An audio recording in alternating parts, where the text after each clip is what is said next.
Let me tell you how to open a restaurant in Canada in 2026, a step-by-step guide as to how to bring your vision to life. If we haven't met before, I'm Nicole, the founder of BILD Consulting Vancouver. I have helped dozens of business owners bring their vision to life, whether it be in restaurant or retail or office. Anybody who isn't familiar with the market, we can bring your vision to life. Something that you have to get really clear on is the concept. You need to know exactly what you're selling and who you're selling it to. So as it unfolds with your designer, with the team building it out, that your concept and your vision is really brought to life from the beginning to the end. So then it translates to the client exactly who you are and what you are selling and what they can expect coming to one of your locations. The second thing you're going to want to do is go into it with a realistic budget. Have a really real conversation with yourself. And if you are financing it yourself, or if you're having lenders or other investors, what exactly is your bottom line? What can you afford to spend? What can they afford to spend? And what are you hoping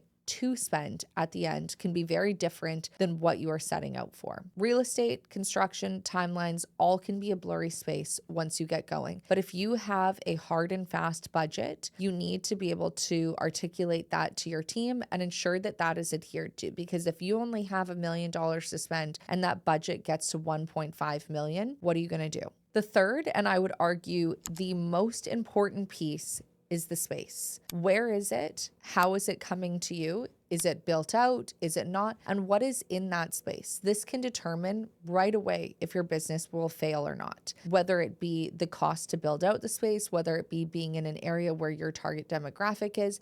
This is the most pivotal piece of the project. The fourth step would be building out your team. So that starts with your broker, getting you the right space. And then you'll move over into hiring somebody like myself, build the rest of your team. Or if you are doing it on your own, every other piece that's involved, your contractor, your designer, and so on. These are pivotal, as these are people you're going to be working with for months. So you need to have full trust in exactly what they're saying, that they're sticking to the budget, and that they're keeping your vision in mind. Before me coming on the scene, I've worked with a couple clients who didn't have somebody advocating for their best interests, and their projects had gone, in this specific case, 7 months over time and about $100,000 over budget. And at the end, they were still left without a business license, without a proper business bank account, and were really left with their hands in the air going, I don't really know what to do or where to go or who to even ask for these things. Things like that can have working with the right team be one of the most pivotal pieces, because it really determines the course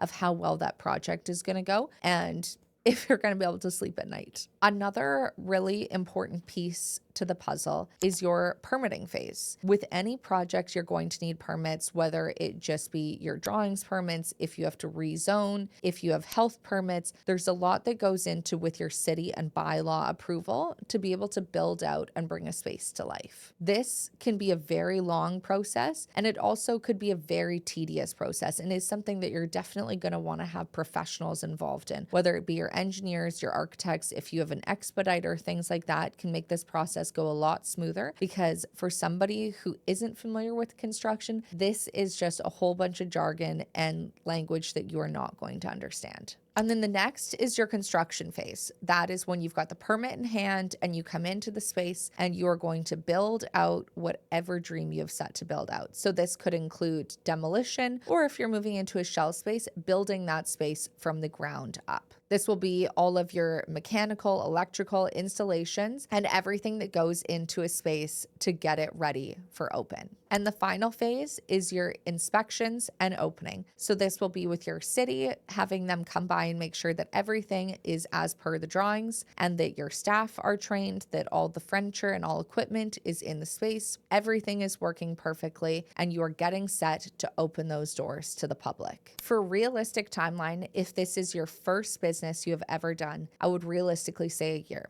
There's a lot that goes into the concept and pre-planning that oftentimes people don't think about, as well as finding that perfect space for your first location does take a lot of time. And given that maybe you're not so familiar with this, there probably will be a drawing revision or two. So I would budget at least a year to get your first space off the ground. If this is a franchise or something that has been done before in other markets, this could take anywhere from 4 to 8 months, depending on permitting, things like that, but it typically moves a little bit quicker if this blueprint has been done before. In closing, restaurants that succeed are ones that plan. Plan for the inevitable, plan for the unforeseeable future, plan for every different course of action that could happen. And having the right team together to build that from the ground up really makes all the difference in the world. Book a discovery call with me, Nicole, at BILD Consulting Vancouver to help bring your vision to life.